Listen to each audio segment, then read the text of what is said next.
तो हेलो हमारे किसान भाइयों, कैसे हैं आप सब। होपफुली आप सब अच्छे होंगे। आज का वीडियो बहुत ही ज़्यादा इंटरेस्टिंग होने वाला है। वीडियो को पूरा ज़रूर देखिएगा। आप सबसे निवेदन है कि इस वीडियो को ज़रूर देखिएगा। थोड़ा सा वीडियो लंबा होगा, अगर आपके पास टाइम है तो ज़रूर देखिएगा। मैं इसमें बहुत कुछ बताने वाला हूँ। आपने पहले भी देखा होगा वीडियो में, बहुत सारे यूट्यूब पे वीडियो हैं, देखा होगा कि तालाब कैसा होना चाहिए, क्या होना चाहिए। लेकिन आज जो मैं बताने वाला हूँ कुछ अलग तरीके से बताने वाला हूँ, क्या होना चाहिए, कैसे होना चाहिए। तो वीडियो को पूरा ज़रूर देखिएगा। चलिए वीडियो स्टार्ट करते हैं। मेरे चैनल पे जो भी नए आए प्लीज़ सब्सक्राइब कर लें। किसान भाइयों, तालाब कैसा होना चाहिए। सबसे पहले तालाब का आकार पे बात करें तो तालाब का आकार आयताकार होना चाहिए, ना कि वर्गाकार।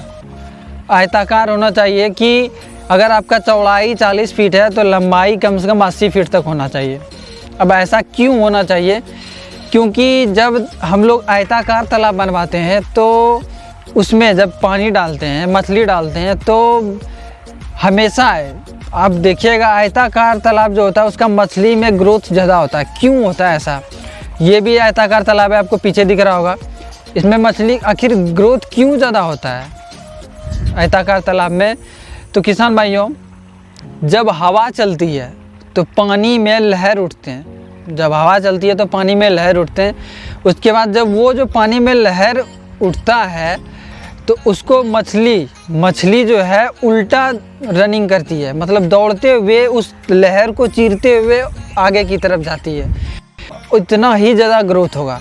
आयताकार इसीलिए तालाब बनवाना चाहिए, कहा जाता है इसीलिए आयताकार तालाब बनवाना चाहिए।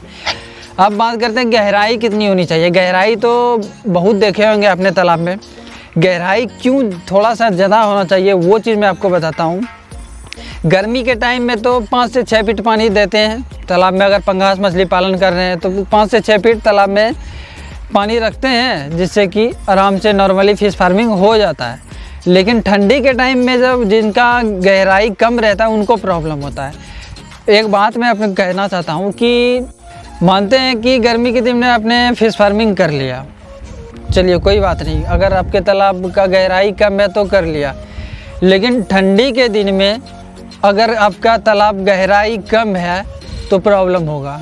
गर्मी के दिन में तो फिश फार्मिंग कर लिया, कोई प्रॉब्लम नहीं हुआ। 5 फीट से 6 फीट तक पानी रखे हो गया फार्मिंग। लेकिन वही चीज़ गर्मी में आपने किया फार्मिंग, लेकिन क्या ठंडी में भी आप अपने तालाब को खाली तो नहीं रख सकते। फार्मिंग उसमें मछली तो डालना ही डालना है। तो ठंडी के दिन में क्यों ज़्यादा ज़रूरी होता है ज़्यादा गहराई वाले तालाब?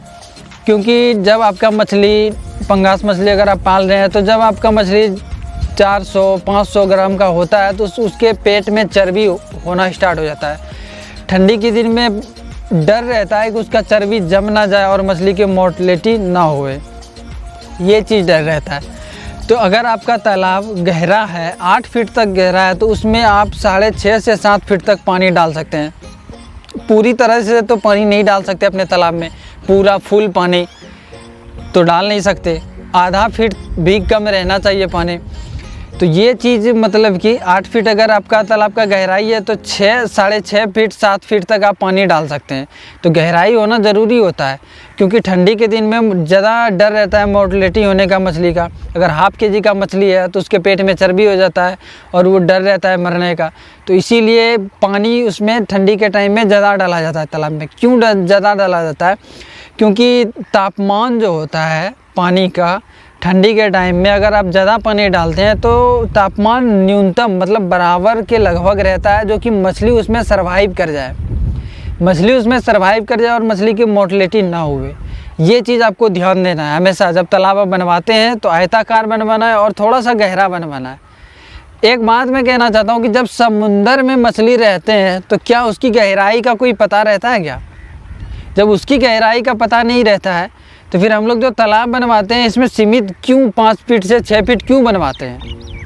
ऐसा नहीं होना चाहिए। कम से कम 8 फीट तक बनवाएं, जिससे कि ठंडी के टाइम में हम लोग 6 से 7 फीट तक पानी रखें और पानी का जो तापमान है वो बराबर रहे और उसमें मछली सर्वाइव अच्छे से कर जाए।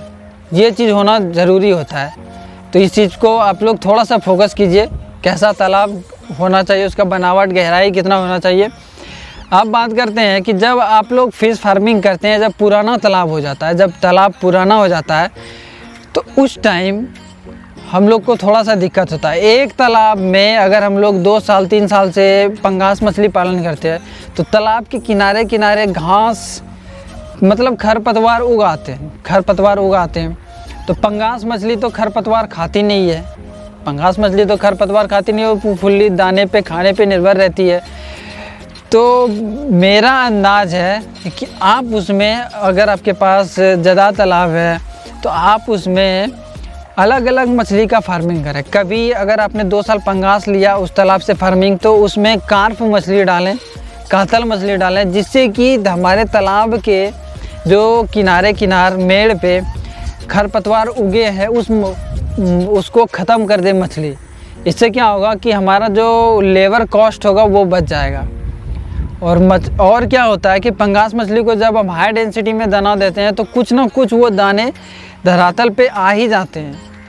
तो अगर आप कार्प मछली दीजिएगा या फिर रेहू कातल मछली दीजिएगा तो उससे क्या होता है कि वो जितने भी जमा दाना फीड रहते हैं वो खाते हैं मछली, वो गंदगी को खाते हैं।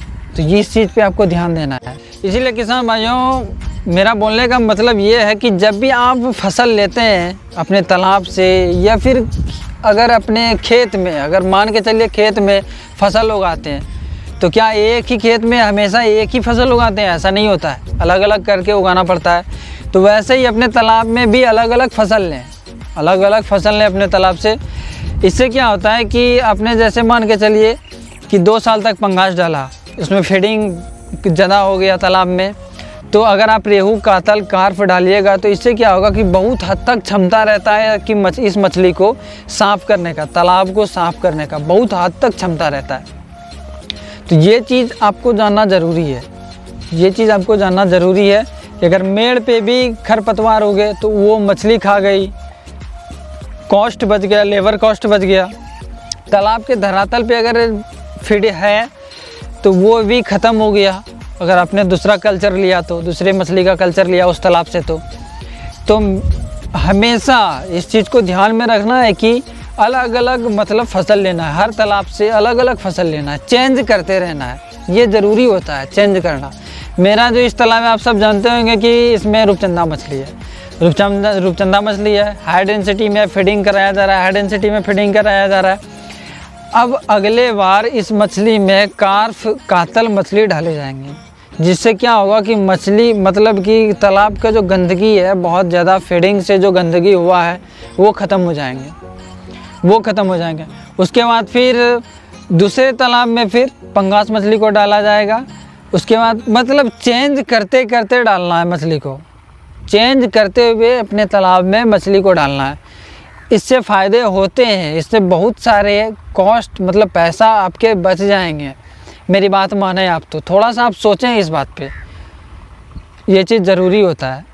तो किसान भाइयों, वीडियो लंबा ना करते हुए मैं उम्मीद करता हूँ कि ये वीडियो आपको अच्छा लगा होगा। अगर यहाँ तक आप आ चुके हैं देखते देखते तो अच्छा लगा होगा वीडियो।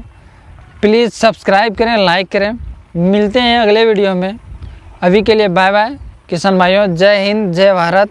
हमारा अगला वीडियो आएगा कि हमें सप्ताह में 1 दिन मछली को भूखा क्यों रखना चाहिए, ज़रूर देखिएगा। बहुत ही इंटरेस्टिंग वीडियो होने वाला है वो भी।